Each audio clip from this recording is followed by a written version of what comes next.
The people who change your life rarely arrive with a warning.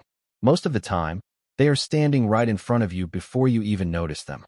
The lunch rush had already started when I realized I was falling behind. Every table in the restaurant was occupied.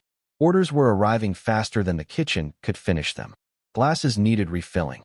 Plates needed clearing. The constant noise of conversations blended with the sound of silverware and soft music drifting through the dining room. I balanced 3 plates on my arm and forced myself to keep smiling. That was the job. No matter how tired you were, no matter how heavy your feet felt after 6 straight hours, you smiled. My name is Emily Carter, and at 27 years old, I had become very good at pretending everything was fine. The restaurant overlooked Central Park and attracted some of the wealthiest people in Manhattan. Most customers were polite. Some were not. On that particular afternoon, I noticed the little girl almost immediately. She sat alone at a corner table near the windows. Not completely alone. Several well-dressed adults occupied nearby tables, though they seemed more interested in their phones than in her. She looked about 9 years old. Blonde hair, bright eyes, a sketchbook open in front of her. Every few minutes she glanced toward the entrance as if waiting for someone. Something about her reminded me of myself when I was younger. Quiet, observant, trying not to take up too much space. I delivered drinks to a nearby table when raised voices suddenly interrupted the atmosphere. One customer, a sharply dressed woman seated near the child, was speaking loudly to a restaurant employee. The details hardly mattered. What mattered was the effect. The woman kept growing louder while everyone around her pretended not to notice. The little girl lowered her eyes toward her sketchbook. Her shoulders tightened. She looked uncomfortable, nervous. The woman shifted her attention toward the child. "What are you staring at?" she snapped. The entire section seemed to freeze. The girl immediately looked down. Nobody said anything. Nobody moved. I felt my stomach sink. Maybe it was because I remembered being that age. Maybe it was because I hated watching people feel small. Either way, I found myself walking toward the table before I had fully decided to do it. "Excuse me, ma'am," I said gently. "Is there something I can help you with?" The woman looked annoyed by the interruption. "Mind your business." I smiled politely. "The young lady is simply enjoying her lunch." The woman rolled her eyes dramatically. "Then tell her to stop staring." The little girl looked embarrassed. My heart broke a little. I crouched beside her chair. "Your drawings are beautiful," I said. Her eyes widened. "Really? Really?" She smiled for the first time. A small smile, but real. The tension immediately eased. Around us, conversations slowly resumed. The uncomfortable moment passed. I thought that was the end of it. I was wrong. Because from the private dining area overlooking the restaurant floor, a man had witnessed every second. And as I stood up and returned to work, completely unaware of his attention, Dominic Romano watched me with an expression no one in Manhattan had ever seen before. The remainder of my shift passed faster than I expected. Orders came and went. Tables filled and emptied. The steady rhythm of restaurant work carried on as though nothing unusual had happened. Yet every time I glanced toward the corner table by the window, I found the little girl smiling down at her sketchbook. Somehow, that small smile made the entire afternoon feel lighter. Around 3 o'clock, the lunch crowd began thinning. Sunlight streamed through the tall windows, painting golden reflections across polished floors. I was collecting empty glasses when I noticed the girl was no longer alone. A man had joined her table. Tall, broad-shouldered, dark hair, impeccably dressed. Even seated, he carried a presence that seemed to change the atmosphere around him. The girl immediately brightened when she saw him. Whatever she had been waiting for all afternoon had finally arrived. I looked away and continued working. Families reunited every day.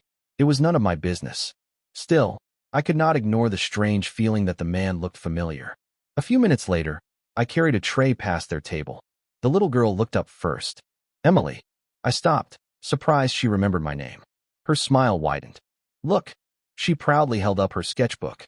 The page showed a detailed drawing of the restaurant windows overlooking Central Park. "That is beautiful," I said honestly. The man glanced from the drawing to me. His eyes were calm but observant. Not cold, just attentive. "She has been talking about you," he said. His voice was deep and controlled. I laughed softly. "Hopefully only good things." "Very good things," the girl replied before he could answer. The man almost smiled. Almost. Something about that nearly invisible reaction made him seem more human than intimidating. "Thank you for earlier," he said. "You did not have to step in." I shrugged. She looked uncomfortable. The answer seemed to surprise him, as though he expected a different explanation. "Most people stayed out of it. Most people are busy." His eyes studied me for a second longer, not in a way that felt uncomfortable, more like he was trying to understand something. Then he nodded slowly. "Perhaps." Before I could say anything else, another server called my name from across the room. I excused myself and returned to work.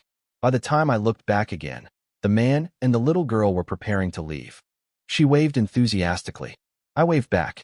Then they disappeared through the restaurant doors and into the Manhattan afternoon. The moment should have ended there. It certainly felt ordinary enough. Yet later that evening, after the restaurant closed and the last customers had gone home, the manager called me into his office. He looked unusually nervous. "Emily," he said carefully, "do you know who that gentleman was?" I shook my head. "Should I?" The manager stared at me for several seconds before answering. "That was Dominic Romano." The name meant nothing to me, but judging from the expression on my manager's face, I had the distinct feeling it probably should have. For the next several days, the name Dominic Romano followed me everywhere. Not because I searched for it, because other people reacted to it. The morning after my manager mentioned him, I asked a coworker if she knew who he was. The look she gave me was almost comical. "You were kidding, right?" she asked. Apparently, I was not. By lunchtime, I had learned surprisingly little. Dominic Romano was wealthy, influential, private. Beyond that, nobody seemed willing to say much. The mystery should have faded from my mind. Instead, it only grew. Meanwhile, life continued exactly as before. I worked double shifts, paid bills, visited my mother after work, tried to ignore the constant exhaustion that came from balancing responsibilities that never seemed to end. Some nights I fell asleep, still wearing my shoes. Other nights I stared at the ceiling wondering how many years a person could keep running before they finally slowed down. Then, one quiet Thursday afternoon, something unexpected happened. The restaurant was unusually calm. Rain tapped softly against the windows overlooking Central Park. Only a handful of tables were occupied. I was refilling coffee cups when a familiar voice called my name. "Emily." I turned immediately. Lily stood near the entrance holding a bright yellow umbrella almost as large as she was. Her smile lit up the room. Beside her stood Dominic. He wore a dark overcoat and looked completely unaffected by the miserable weather outside. "You came back?" I said. Lily nodded enthusiastically. "I wanted to show you something." Before I could answer, she opened her sketchbook. Inside was a detailed drawing of the restaurant. Every table, every window, every chair, even the flowers near the entrance. The talent was remarkable. "Lily, this is incredible." Her face brightened. "Really?" "Absolutely." She looked pleased enough to float off the floor. Dominic watched the exchange quietly. There was something different about him today. Less distant, less guarded, almost relaxed. "She spent 3 hours on that drawing," he said. Lily groaned dramatically. "Dad." The word caught my attention. "Dad." For the first time, I connected the pieces completely. The powerful man, the quiet little girl, the protective way he watched her. Everything suddenly made sense. A few minutes later, I brought them hot chocolate. Lily happily described her favorite books while Dominic listened with the patience of someone who had heard every story before and still enjoyed hearing them again. It was strangely comforting to watch. When most people imagine powerful men, they probably imagine boardrooms and expensive cars. Not this. Not a father smiling while his daughter explained why dragons would make terrible apartment pets. The rain continued outside. The restaurant remained peaceful. For the first time since meeting Dominic, I stopped thinking about his reputation. I stopped wondering why people reacted so strongly to his name. Instead, I saw something much simpler. A father who adored his daughter. Then Lily looked up from her hot chocolate and asked a question that changed the direction of the entire afternoon. "Emily, would you maybe like to come with us to the art museum this weekend?" For a moment, I was convinced I had misheard her. The art museum. With them. My mind immediately searched for a polite excuse. Not because I did not want to go, because I could not remember the last time anyone had invited me anywhere simply because they enjoyed my company. "Lily," Dominic said gently, though there was amusement in his voice, "you should probably let Emily answer." Lily looked completely unconcerned. "She can come if she wants." I laughed despite myself. That is usually how invitations work. The little girl grinned triumphantly. Dominic shook his head, surrendering to the inevitable. Only if you are comfortable with it, he said. There was no pressure in his voice. No expectation. Just sincerity. Somehow that made the decision harder. Before I could answer, my manager appeared from the kitchen carrying a stack of paperwork. Reality returned immediately. Work, bills, responsibilities. The endless list waiting for me every day. I should probably get back to work, I said. Lily's smile faded slightly. The disappointment on her face was impossible to miss. Maybe another time? I offered. She nodded politely, though I could tell she was trying very hard not to look disappointed. The expression stayed with me long after they left the restaurant. Saturday arrived faster than expected. I spent the morning helping my mother with groceries before driving her to a medical appointment. By the time I returned home, exhaustion had already settled into my bones. I was unlocking my apartment door when my phone buzzed. A text message. Unknown number. For a second, I considered ignoring it. Then I opened it. The message contained only a photograph. Lily stood inside the art museum holding her sketchbook. Her exaggerated sad face was clearly intentional. Beneath the picture were 6 simple words. Someone forgot to come today. I stared at the screen, then laughed out loud.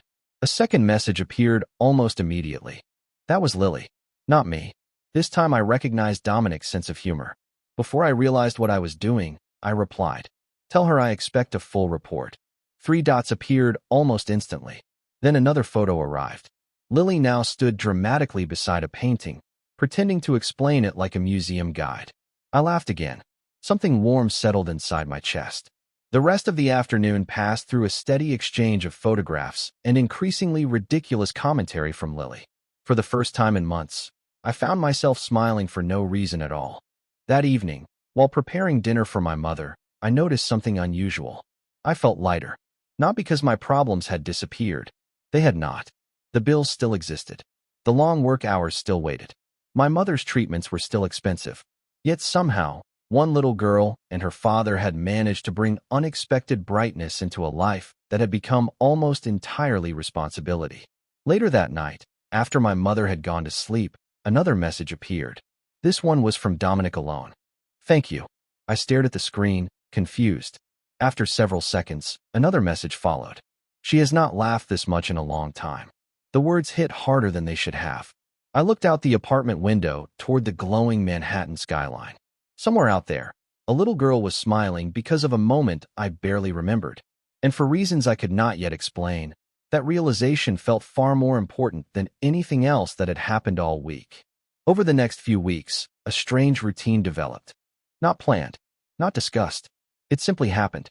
Lily would occasionally send me photographs of new drawings. I would respond with encouragement. Sometimes Dominic appeared in the background of the pictures looking completely unaware that he had become part of an ongoing joke. Other times Lily would send dramatic updates about school projects, art classes, or books she was reading. Somewhere along the way, answering those messages became one of my favorite parts of the day. One Wednesday afternoon, the restaurant was unusually busy when I noticed a familiar face near the entrance. Lily. She sat at a table by the window with a sketchbook open in front of her. Dominic sat across from her reviewing something on his phone. The sight immediately made me smile. "You are becoming regular customers," I said when I reached their table. Lily looked pleased by the observation. "That means we get loyalty points." Dominic glanced up. "I do not believe that is how restaurants work." "It should be," she replied confidently. I laughed and promised to bring their drinks. Throughout the afternoon, I caught myself noticing small things. The way Lily instinctively reached for her father's hand when she became excited. The way Dominic always stopped whatever he was doing to listen when she spoke. The patience in his eyes. The quiet attentiveness. Nothing about it felt performative. It felt real. Later, while delivering dessert, Lily lowered her voice dramatically. "I have something important to tell you." "That sounds serious." She nodded. "Very serious." Dominic already looked concerned. "Should I be worried?" Lily ignored him completely. "I like when you are here." The simple honesty caught me off guard. Before I could respond, she continued. "Dad smiles more too." Dominic nearly choked on his coffee. I laughed so hard I had to set down the tray. Lily appeared delighted with herself. The conversation moved on, but her words lingered. That evening, after my shift ended, I found myself walking through Central Park instead of heading directly home. The city lights reflected across the lake. Cool spring air drifted through the trees. For the first time in years, my thoughts were not consumed by overdue bills, work schedules, or medical appointments. Instead, I kept thinking about a little girl who measured happiness through smiles. My phone vibrated. A text message from Dominic. I would like to apologize for Lily. I smiled immediately. For what? His reply arrived seconds later. For announcing personal observations in public. I laughed softly and continued walking. She was not wrong. Several moments passed before another message appeared. This time, the response was slower. More careful. No, she was not. I stopped walking. The city seemed unusually quiet around me. For a long moment, I stared at the screen. There was something different about those words. Something honest. Something unguarded. Then another message arrived. Thank you, Emily. My heart tightened unexpectedly. For what? I asked. This time, his answer took longer. Much longer. When it finally appeared, I read it twice. For becoming someone my daughter trusts. And standing beneath the lights of Manhattan, I suddenly realized that somewhere along the way, Lily had stopped being the only member of that family who mattered to me. The following Monday began like every other Monday. Too early, too busy, too expensive. I arrived at the restaurant before sunrise, tied on my apron, and prepared myself for another long day. By noon, every table was occupied. By 2 o'clock, I had already walked what felt like several miles across the dining room. Yet despite the chaos, something felt different. I noticed it when my manager called me into his office. The moment I stepped inside, I knew something was wrong. He looked uncomfortable, nervous, the kind of nervous people become when they have bad news. Emily, he said carefully, there have been some staffing changes. My stomach immediately tightened. In my experience, staffing changes rarely improved anyone's life. 20 minutes later, I walked back into the dining room carrying a cardboard box containing my personal belongings. The restaurant had been sold to a new ownership group.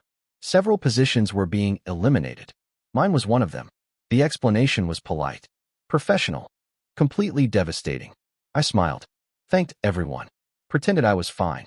Then I stepped outside into the Manhattan afternoon and realized I had absolutely no idea what to do next. Rent was due in 2 weeks.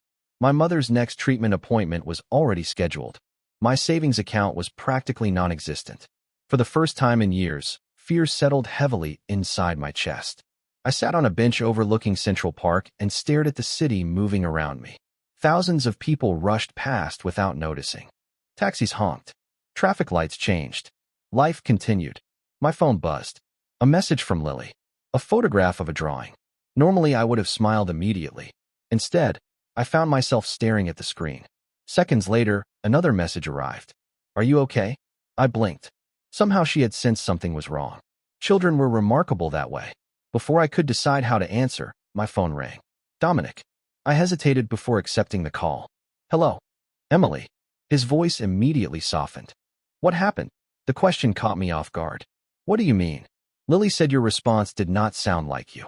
For a moment, I could not speak. The concern in his voice felt dangerously comforting. I lost my job. Silence followed. Not awkward silence. Thoughtful silence. Where are you? He asked. Central Park. Stay there. 30 minutes later, Dominic appeared walking across the lawn toward my bench. No assistants. No security. No expensive entourage.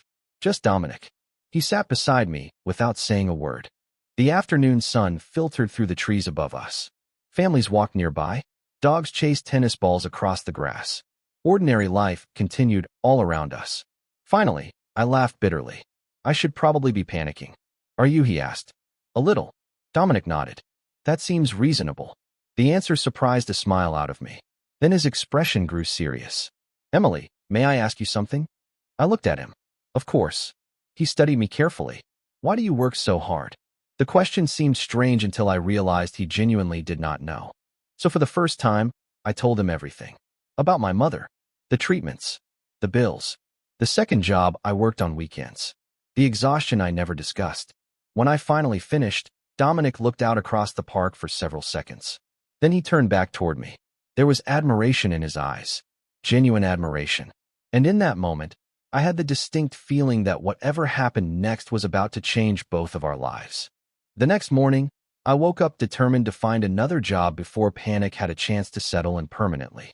That determination lasted exactly 3 hours. By noon, I had submitted applications to restaurants, hotels, event companies, and catering firms across Manhattan. Most never responded. A few sent polite, automated messages. None offered immediate solutions. Meanwhile, bills continued existing with impressive dedication. I spent the afternoon helping my mother organize medications before heading home. By the time evening arrived, exhaustion had returned with familiar force. My phone buzzed just after 7 o'clock. A message from Dominic. "Would you meet me tomorrow morning?" I stared at the screen. "Why?" His response arrived a few moments later. "Because I would like to show you something." Under normal circumstances, I would have declined mysterious invitations. Somehow I agreed. The following morning, a car met me outside my apartment building. The driver brought me to a beautiful office building overlooking the Hudson River. Glass walls reflected sunlight across the lobby. Employees moved through the space with confidence and purpose. Everything felt polished, professional, expensive. Dominic was waiting near the reception desk. "Good morning," he said. "You realize this looks suspiciously like a kidnapping." For the first time all week, he laughed. "I promise you are free to leave whenever you wish." He guided me upstairs to a conference room overlooking the city. Several people were already waiting inside. Men and women in business attire. Folders neatly arranged across the table. I immediately became nervous.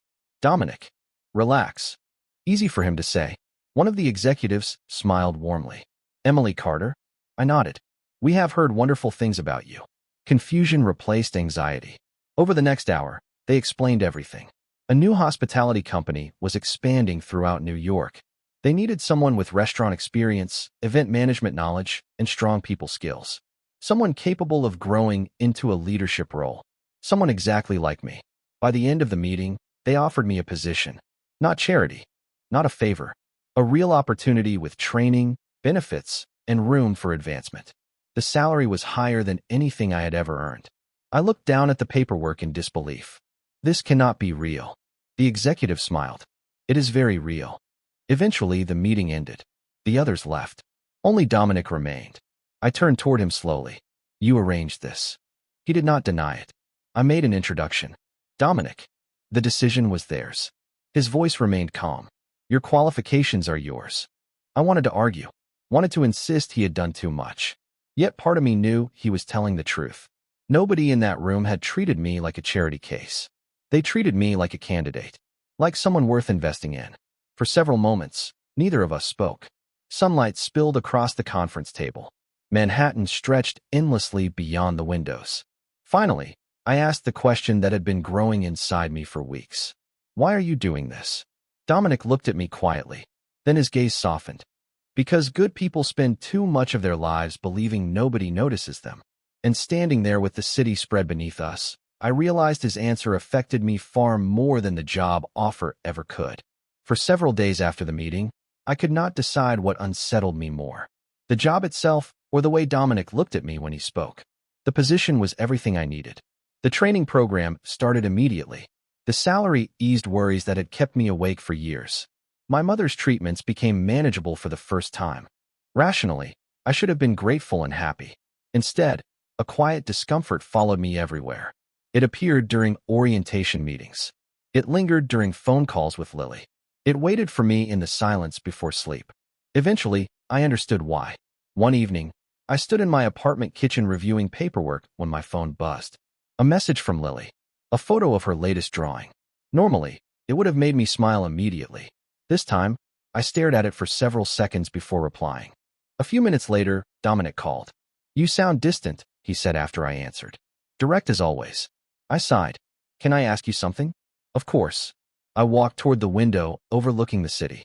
"Did I get this opportunity because I earned it, or because you wanted to help me?" Silence followed. Not defensive silence. Careful silence. "Why are those mutually exclusive?" he finally asked. The question irritated me more than it should have. "Because I need to know the difference." Another pause. "Emily." His voice remained calm.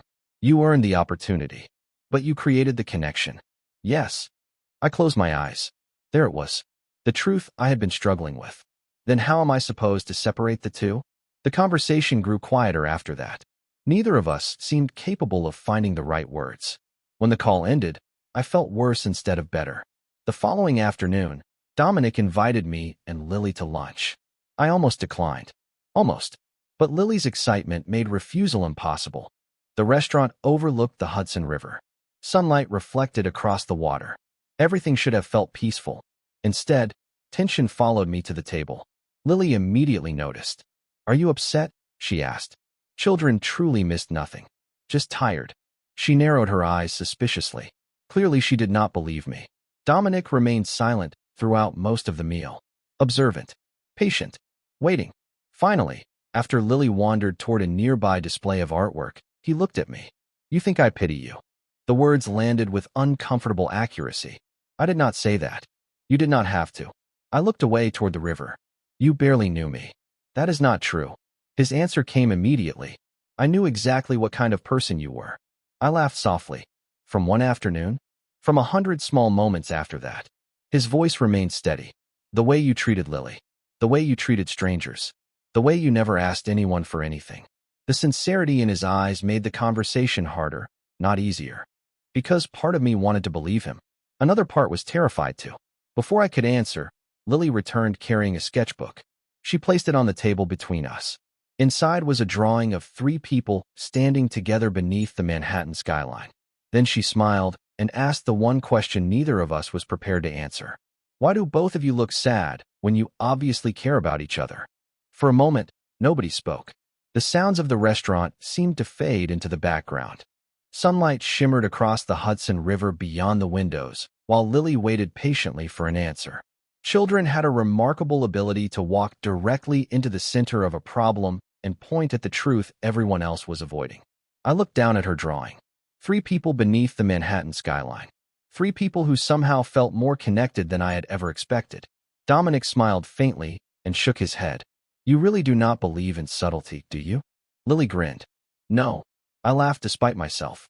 The tension that had followed us for weeks began to loosen. Not disappear completely. Just enough for honesty to finally find room to breathe. After lunch, Lily wandered toward another display while Dominic and I remained near the window. The river moved steadily beneath the afternoon sun. Boats drifted across the water. Life continued. Calm. Ordinary. Beautiful. You were wrong about one thing, Dominic said quietly. I turned toward him. Only one.